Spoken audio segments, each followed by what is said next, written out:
Hey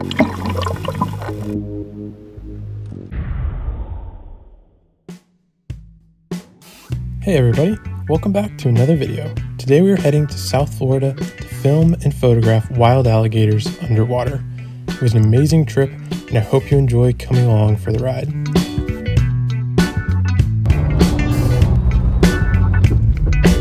We were on our way to our campsite and we haven't been seeing as much wildlife as I thought we would, but finally we got a snake.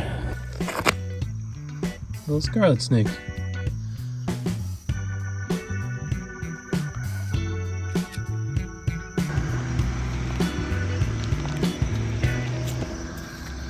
Did you see him? He peed. Powerful jump. I thought it looked like he peed. Okay, so we just drove over this bridge and saw a bunch of baby alligators down in the water below. And the water's pretty clear, so I'm gonna grab my camera and see if they'll let me get close enough to get hopefully a few shots underwater. So here goes nothing.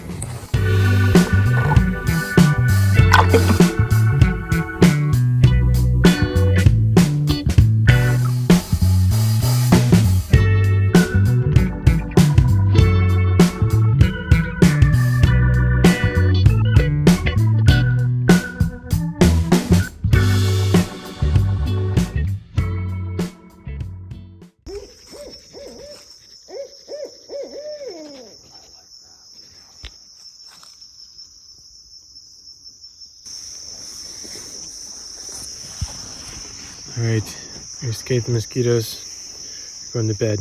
We get up, we'll look for some alligators. Good morning. It is time to go look for some alligators.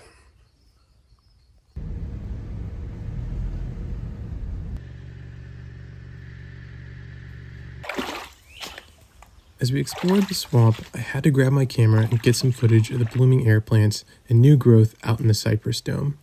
The greater Everglades ecosystem is filled with an astounding variety of habitats, and in contrast to what many people think, some pockets have amazingly clear water. And naturally, it is great habitat to find wildlife, including alligators. By this point, the sun was up and we started to see more and more alligators along the roadside. Just saw an alligator hanging out over here, and it went down. It looks like it's back up again. He's going right over here. I see him right in there.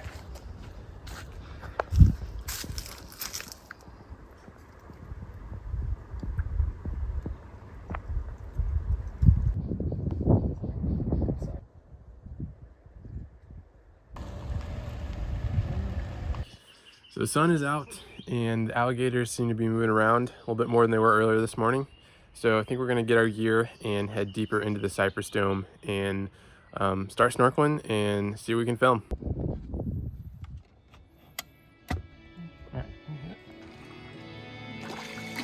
For starters, I wanted to get some shots of the underwater plant life. Also, it wasn't long before I realized I needed to trek back to the car for my dive belt, shoes, and long sleeve shirt. But I did manage to get some footage showing the amazing water clarity and plant diversity that occurs in the greater Everglades ecosystem.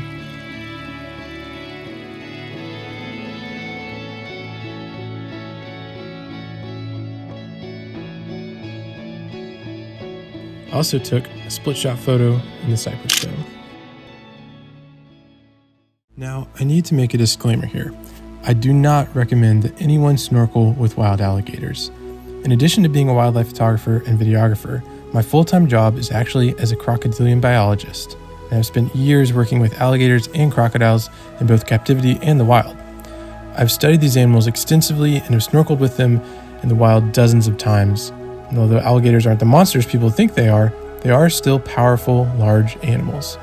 The behavioral knowledge I have can help to limit my risk when I'm in the water with them, but it doesn't eliminate that risk. I'm always on edge and alert when I'm doing this. It's important for me as a wildlife storyteller to show these animals in their habitat to help people learn to love and appreciate them, but this isn't an activity I would ever recommend to anyone else. So again, as I say, don't try this at home. Do not get in the water with wild alligators.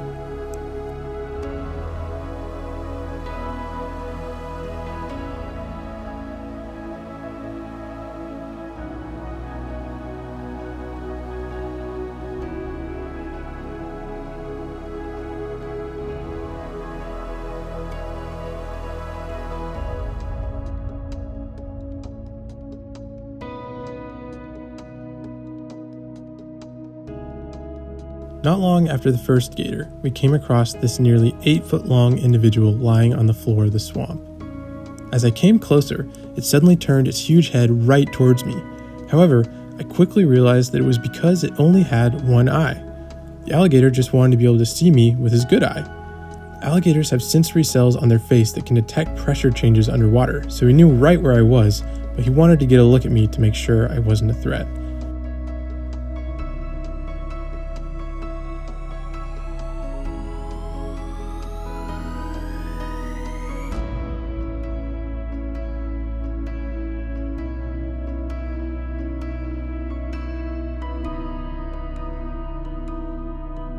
He ended up staying still for quite a while before slowly turning around and disappearing back into the swamp.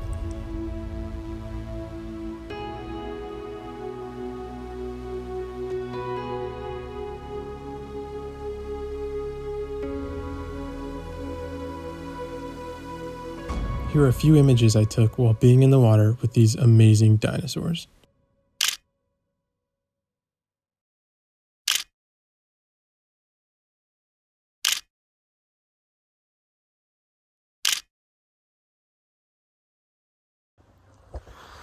Whew.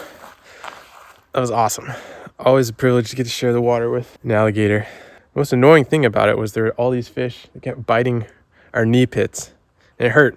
Yeah, amazing experience. Don't try this at home.